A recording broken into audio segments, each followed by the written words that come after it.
Hola chicos, bienvenidos en esta ocasión para tratar el tema de la genética mendeliana. Empezamos a estudiar la genética mendeliana.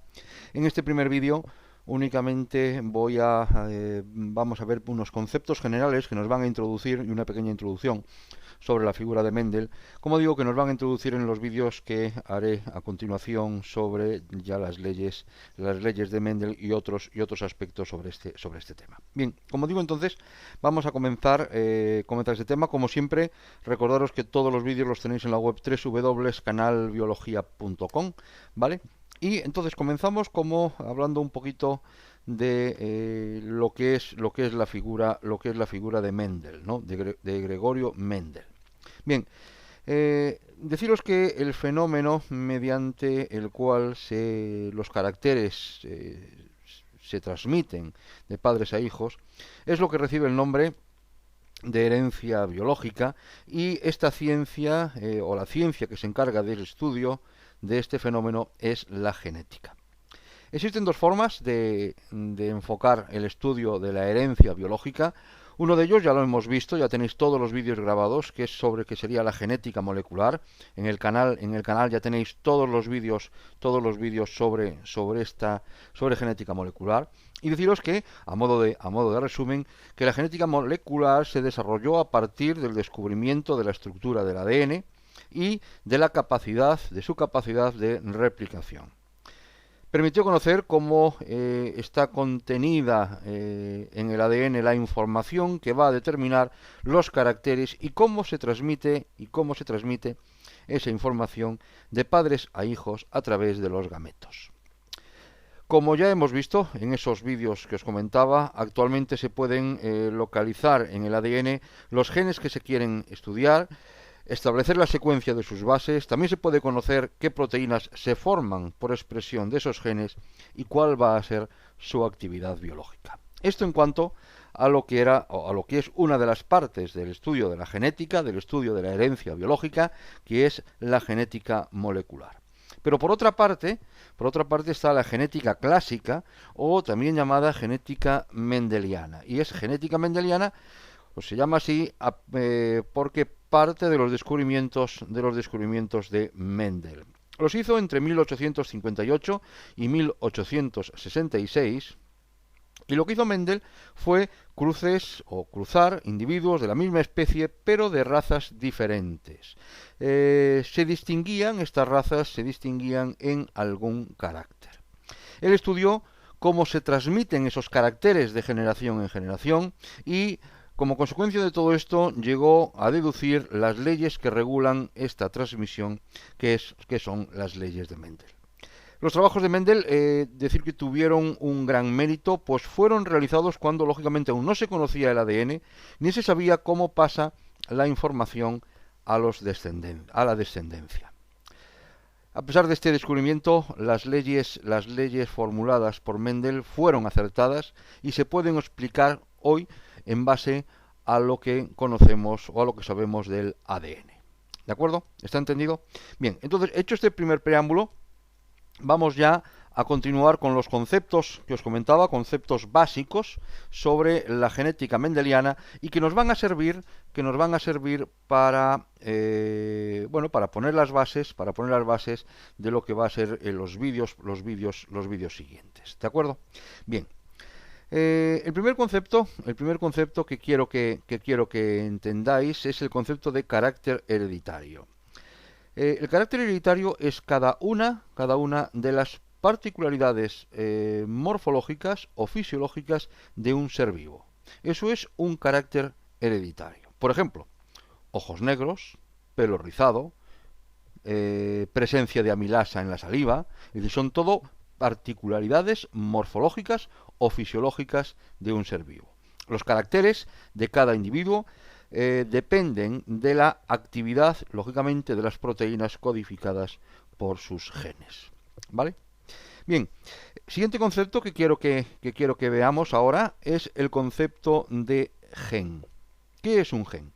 Bien, desde el punto de vista de la genética mendeliana, los genes van a ser las unidades que, transmitidas de padres a hijos, son los que van a determinar la manifestación de los caracteres heredables. ¿vale? Mendel no conocía o desconocía su naturaleza y los llamó factores hereditarios. Actualmente se designa como gen al segmento del ADN que contiene la información necesaria para que se lleve a cabo la síntesis de una proteína. Y lógicamente sabemos ya que los genes se encuentran localizados en los cromosomas.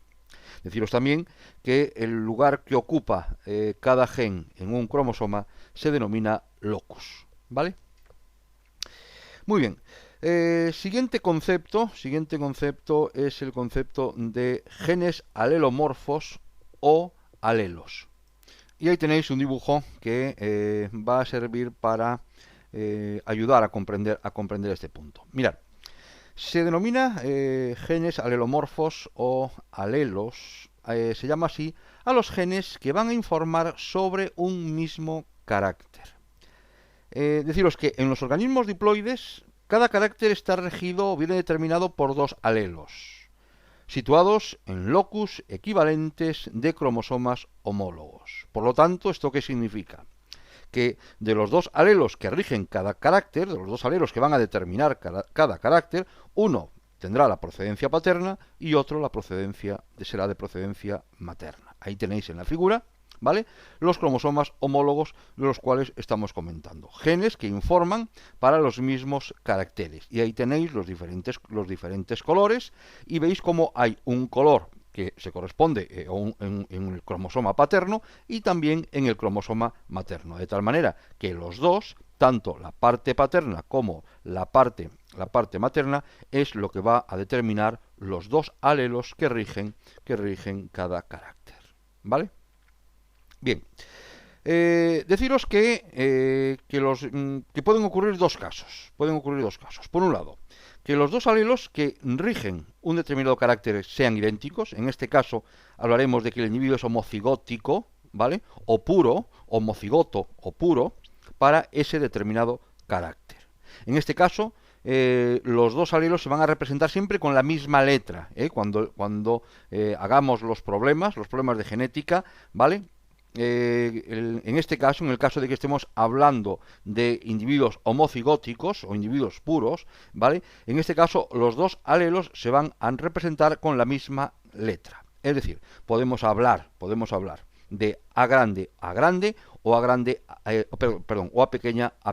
Veremos ahora qué significa esto de dos letras A grandes o dos letras A pequeñas. Ahí tenéis en la figura las dos posibilidades. Veis cromosomas homólogos en los cuales hay alelos y son alelos iguales. En la parte de la izquierda viene determinado por dos letras mayúsculas y en la parte de la izquierda, y en la parte de la derecha por dos letras minúsculas. ¿De acuerdo? Bien, en el guisante, por centrar un poquito más el tema, en el guisante existen dos alelos, ¿vale?, para el color de la semilla. Un ejemplo de lo que acabo de decir. Vamos a determinar por A grande el color amarillo y por A pequeña el color verde, ¿vale? Hay guisantes en los cuales los alelos son A grande, en este caso color amarillo, y guisantes en los cuales los alelos son A pequeña, color verde. ¿De acuerdo? Como digo, todo esto lo veremos en las leyes de Mendel cuando empecemos a describirlas. ¿De acuerdo? Bien, entonces, por un lado tengo que los dos alelos que rigen un determinado carácter sean idénticos, ¿vale? Os he puesto el caso de que el alelo A viene a determinar el color amarillo, ¿vale? En el caso de que los dos, el A grande, en el caso de que los dos sean A grande, ¿vale?, estaremos hablando de un individuo homocigoto puro, en este caso para el color amarillo, y que viene determinado por las letras A mayúscula, A mayúscula. Podemos también tener un individuo que tenga un color verde, que tenga la semilla, en este caso, sea de color verde y viene determinado por la letra A pequeña, ¿vale? En el caso de que los alelos sean iguales, hablaremos de A pequeña, y en este caso diremos que el color es verde o que son homocigotos puros para el verde. ¿De acuerdo? Bien, pero también puede ocurrir que los dos alelos sean diferentes. En este caso estaríamos hablando de que el individuo es heterocigoto o híbrido, ¿vale? Ejemplo. Manteniendo el mismo ejemplo anterior, en el caso de los guisantes, os decía que, por un lado, A grande, ¿vale? O A mayúscula determinaba el color amarillo, A minúscula determinaba el color verde, pero ambos individuos eran puros, eran homocigotos puros, en un caso amarillos y en otro caso verdes. Pero puede suceder, siguiendo el ejemplo anterior, que exista un alelo A mayúscula y exista un alelo A minúscula. Y claro, la pregunta que nos hacemos ahora es, ¿y qué información, qué color va a tener? Va a tener el guisante que viene notado por las letras A grande, A minúscula. Bien, pues pueden ocurrir dos cosas. Puede ocurrir que de los dos alelos que rigen el carácter, solo uno de ellos se va a manifestar, mientras que el otro no se manifiesta, ¿vale? Uno de ellos se manifiesta al exterior y el otro no se manifiesta. El gen que se manifiesta, por lo tanto, hablaremos de, o se llamará dominante, ¿vale? Y se representa por letra mayúscula. El gen que queda oculto y que no va a manifestar, en este caso, el color, hablaremos de gen recesivo y se representa con la letra minúscula. Cuando esto ocurre, hablamos o diremos que estamos trabajando en casos de herencia en dominancia o herencia dominante. ¿De acuerdo? Veamos el caso anterior. En el caso anterior yo os he indicado que A grande era el color amarillo y A pequeña era el color verde. Por lo tanto, si la mayúscula se corresponde con el color amarillo, ya voy a tener, o estoy en condiciones de decir, que el color amarillo es dominante sobre el verde. ¿En el sentido qué? En el sentido que cuando aparezcan juntos A grande, A pequeña, el color que se va a manifestar, porque estoy en herencia dominante, va a ser el color amarillo. ¿Está entendido? ¿Seguro? Vale. Los genes recesivos, es decir, solo se van a manifestar exteriormente cuando no van acompañados de ningún dominante. Es decir, cuando se encuentran en heterocigosis, es decir, A pequeña. Por lo tanto, para que en el guisante aparezca o se manifieste el color verde, ¿de acuerdo? La notación alélica tiene que ser a la fuerza A pequeña. ¿Está entendido? Vale. Bien, pero también puede suceder, el segundo caso, puede suceder que los dos alelos tengan la misma fuerza para manifestarse. En este caso, el carácter que va a regir, ¿vale? Se va a manifestar como una mezcla de ambos. En este caso, diremos que estamos trabajando en herencia intermedia. Los dos alelos pueden representarse también con letras mayúsculas y minúsculas, sin que eso signifique que el alelo que está ahí, que el alelo representado con mayúscula sea el alelo dominante. ¿Lo habéis entendido? Es decir, en el caso anterior, en el caso del guisante, recordar A grande sería color amarillo, A pequeña sería color verde, y A grande, A pequeña, como el amarillo es dominante sobre el verde, se va a manifestar el dominante amarillo y por lo tanto el guisante es amarillo. Homocigoto puro amarillo, heterocigoto amarillo y homocigoto recesivo sería verde. ¿De acuerdo? En herencia dominante, pero no en herencia intermedia. ¿Vale? En herencia intermedia, cuando estamos hablando de individuos heterocigotos para un determinado carácter, en este caso se va a manifestar una mezcla de ambos. ¿De acuerdo? Ejemplo de esto. Si cruzamos don Diegos rojos con don Diegos blancos, los don Diegos resultantes fueron flores rosas. Entonces, ¿qué ha ocurrido aquí?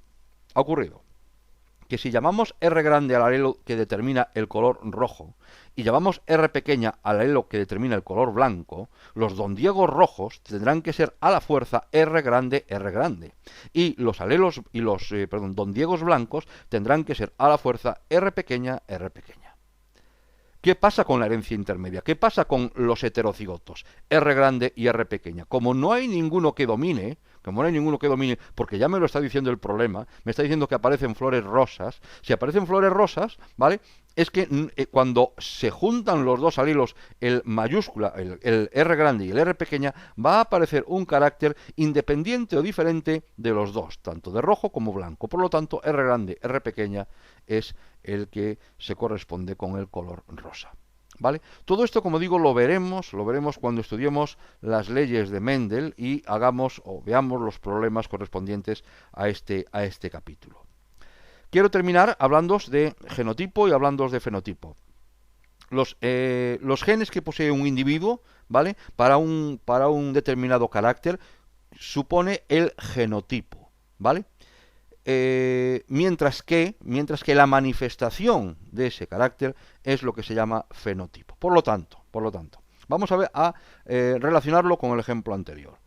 Hemos hablado en el caso de los guisantes de que había posibilidades A mayúscula, A mayúscula, A minúscula, A mayúscula, A minúscula y las dos letras minúsculas. Por lo tanto, ¿cuántos genotipos hay para el color amarillo? Bien, para el color amarillo, o sea, para el fenotipo amarillo, habrá dos genotipos diferentes. ¿De acuerdo? Habrá el genotipo A grande, A grande, A grande, o habrá el genotipo A grande, A pequeña. ¿De acuerdo? En el caso, hablaríamos de genotipos homocigotos, A grande, A grande, A pequeña, y hablaríamos de genotipos heterocigotos, A grande, A pequeña. ¿De acuerdo? Recordar, en el caso de los Don Diegos, ¿cuántos genotipos diferentes tengo? Tengo tres genotipos diferentes. R grande, R grande, R grande, R pequeña, R pequeña, R pequeña. Dos genotipos homocigotos, R mayúscula, R mayúscula, R minúscula, R minúscula, un genotipo heterocigoto que sería R grande, R pequeña. ¿Vale? ¿Cuántos fenotipos tengo? Ahora tengo tres fenotipos en herencia intermedia. Tengo el fenotipo que se corresponde con los Don Diegos rojos, tengo el fenotipo que se corresponde con los Don Diegos blancos, y tengo el fenotipo rosa que se corresponde con el genotipo heterocigoto cuando estamos estudiando la transmisión del color de los Don Diegos. ¿Vale? ¿Lo habéis entendido? Espero que sí, ¿vale? Si tenéis alguna duda me la comentáis. Y ya digo, este es el primer vídeo que grabo sobre genética mendeliana. Va a haber muchos más, ¿vale? Problemas, y vamos a explicar las leyes de Mendel. Y como siempre, bueno, pues muchas gracias por estar ahí y muchas gracias por ver los vídeos.